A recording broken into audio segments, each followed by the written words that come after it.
네, 앞서 보도한 내용대로 지난 10일 도봉 지역 정치권과 이 지역 주민 대표 등이 여의도 국회에서 국토교통부 장관 면담이 비공개로 진행됐습니다. 여러 의견이 오고 간 걸로 알고 있는데 어떤 내용들이 전해졌고 또 국토부 장관의 해명은 무엇인지 저희가 바로 알아보겠습니다. 네, 실제 면담에 참석한 더불어민주당 도봉을 국회의원이죠. 네, 오기영 국회의원을 화상으로 연결하겠습니다. 네, 오기영 의원님 나와 계십니까? 안녕하십니까. 더봉울 국회의원 오기형입니다. 반갑습니다. 네, 오랜만에 뵙겠습니다. 먼저 이 GTX-C 도봉 구간 지상화 논란 정말 오랫동안 이 국토부에 항의를 해오셨고 답변을 기다렸는데 지난 10일 면담 내용에 대해 지역 주민들이 많이 궁금해하실 겁니다. 네, 국토부에 어떤 입장을 전하셨습니까?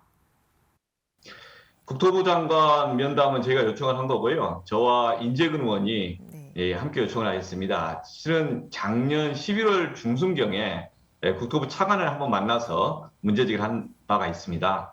그리고 장관에게 좀 더 구체적인 이야기를 더 듣고 싶어서 요청을 했습니다.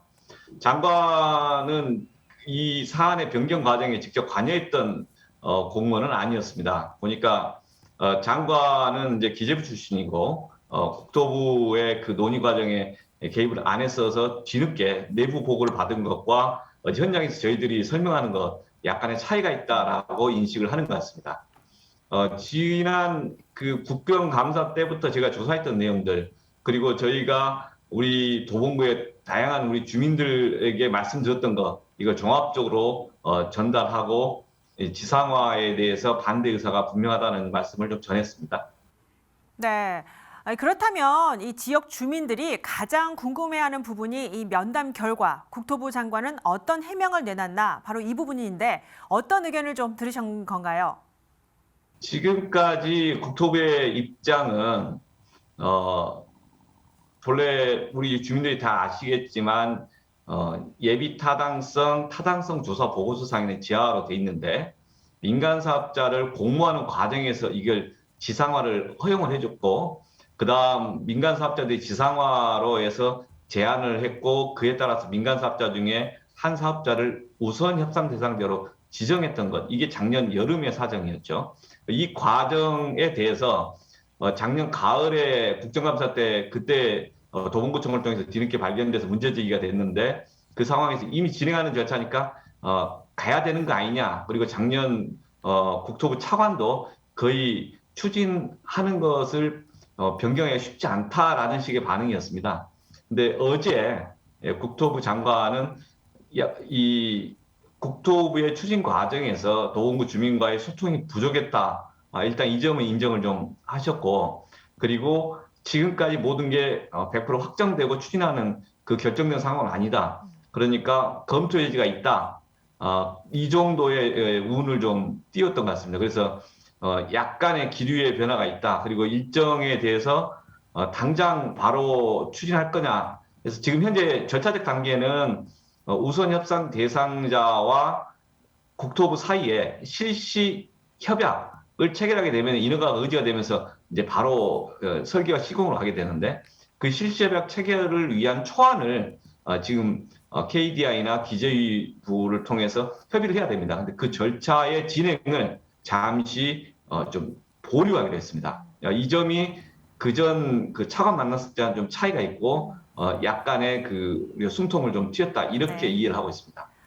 네, 어쨌든 일정이 연기되고 잠시 보류한다는 건 일단 시간을 벌 수 있는 기회가 생긴 것인데 그런데 저희가 여러 차례 취재를 한 과정을 보면 이 도봉구간 지상화 계획이 지화로 변경된 것이 국토부는 민간 사업자 측이 실시 계획을 추진하기 때문에 검토한 수준이라고 했지만 사실 실무 담당자 사이에서도 엇갈린 의견이 좀 나왔다는 걸 들으셨을 겁니다.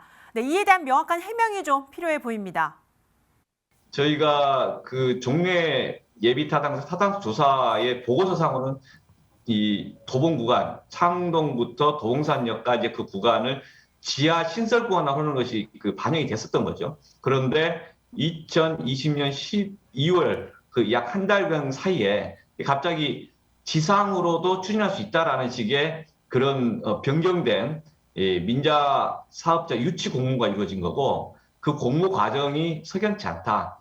절차적으로도 이해관계가 있는 서울시나 도봉구에 충분한 또 이 소통이 필요했고, 근데 그 소통이 없었다. 내용적으로도 전체적으로 이 도시광역철도라는 것은 10년, 20년을 내다보고 하는 계획인데 이미 지하철 1호선도 지하화를 해야 되는 그런 판에 그 구간을 지상으로 해서 하겠다는 건 말이 안 된다.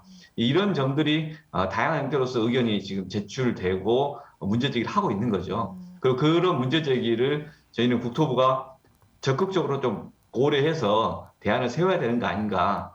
민간 사업자도 지금 한 3천억 정도의 비용 감소, 이 절감 효과만 가지고 주장을 하는데 그게 길게 보면 이 갈등을 유발해갖고 이 공사 제대로 진행 못하는 거다. 그래서 서로가 이 대안적인 방법들을 찾아야 되는데 이걸 진지하게 숙고할 필요가 있다. 이런 문제제기를 하고 있는 겁니다. 네. 마지막으로 이 현재 도봉 지역의 최대 현안이자 해결해야 할 과제가 바로 이 문제입니다. 네, 그동안 주민들이 많이 반대했고 결과를 궁금해 왔는데 지역구 국회의원으로서 어떻게 대응할 계획이신지 한 말씀 해주시죠. 이 주제에 대해서는 우리 언론에서도 많이 도와주셨습니다. 우리 기자님도 실제 이걸 같이 알려주셨고 또 연합뉴스나 다양한 분들이 관심을 갖고 계십니다. 이게 함께 서로가 관심을 가지고 마음을 모아주신 게 제일 소중하고요. 저도 그런 문제제기나 이게 말씀들 잘 받아안고 이 문제 끝까지 좀 제대로 좀 파보고 있습니다. 그리고 주민들의 그 원하는 방향을 할 수 있도록 최선을 다하겠습니다. 네, 여기까지 듣겠습니다. 네, 지금까지 GTX 신호선 도봉 구간 지상화 논란에 대해 지역구 국회의원이죠. 네, 더불어민주당 도봉을 오기영 국회의원과 국토부 면담 결과에 대해 이야기 나눠봤습니다. 오늘 말씀 감사합니다. 감사합니다.